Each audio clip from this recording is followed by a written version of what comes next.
पाकिस्तान आज बिना सेना प्रमुख के खड़ा है। न्यूक्लियर बटन पर ताला लटक रहा है। लंदन में बैठा नवाज शरीफ मुस्कुरा रहा है और रावलपिंडी में जनरल आसिम मुनीर की कुर्सी खाली पड़ी है। शहबाज की एक चाल ने जिन्ना के मुल्क को उस मोड़ पर लाकर खड़ा किया है जहां सिविलियन पीएम ने पहली बार आर्मी चीफ को घुटने टेकने पर मजबूर कर दिया था।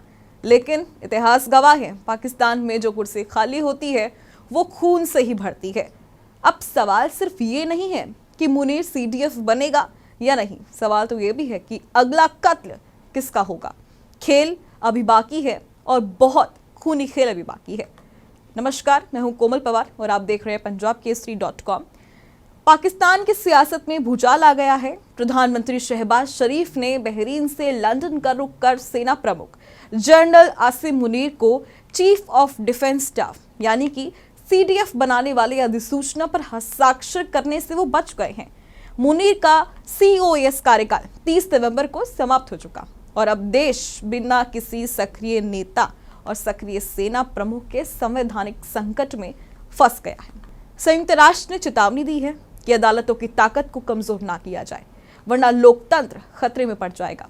और विशेषज्ञ इसे शहबाज की चालाकी भरी चाल भी बता रहे हैं, जो नवाज शरीफ के इशारों पर चली और मुनीर के फील्ड मार्शल बनने के सपनों को चूर करने वाली है। 27 नवंबर 2025 को 27वें संवैधानिक संशोधन के तहत सीडीएफ पद की स्थापना हुई, जो सीजेसीएससी को समाप्त कर तीनों सेनाओं का सर्वोच्च कमांडर बनता है।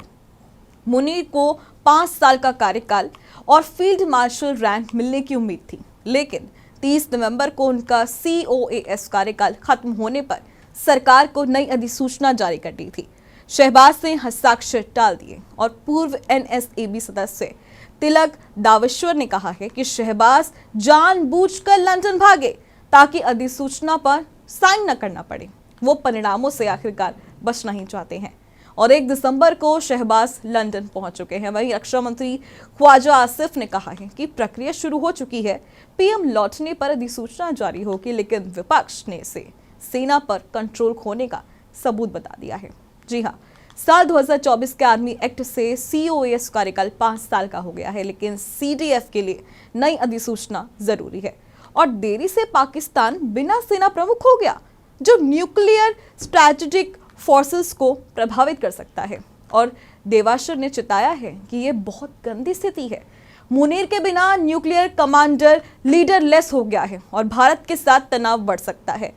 और UN human rights high commissioner Volker Turk ने रिपोर्ट में कहा है कि यह लोकतांत्रिक संस्थानों के संतुलन को बिगाड़ता है और अदालतों की ताकत कम नहीं करनी चाहिए। इसके अलावा यूएन ने अपील भी की है कि संवैधानिक नियमों का पालन करें, वरना क्षेत्रीय स्थिरता प्रभावित होगी। लेकिन इन सभी के बीच में एक सवाल और भी है कि पीपीपी सीनेटर रजा रब्बानी ने सवाल उठाया है कि क्या अनकहा वीटो पावर यहां पर काम कर रहा है।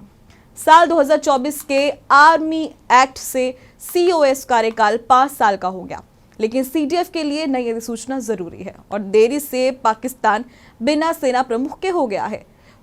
बहरहाल अब मुनीर को उनका जो सपना है वो कब साकार होते हुए दिखता है, ये तो वक्त बताएगा। फिलहाल अभी के लिए सिर्फ इतना ही, लेकिन देश और दुनिया की तमाम खबरों के लिए आप देखते रहें पंजाबकेसरी.com। नमस्कार।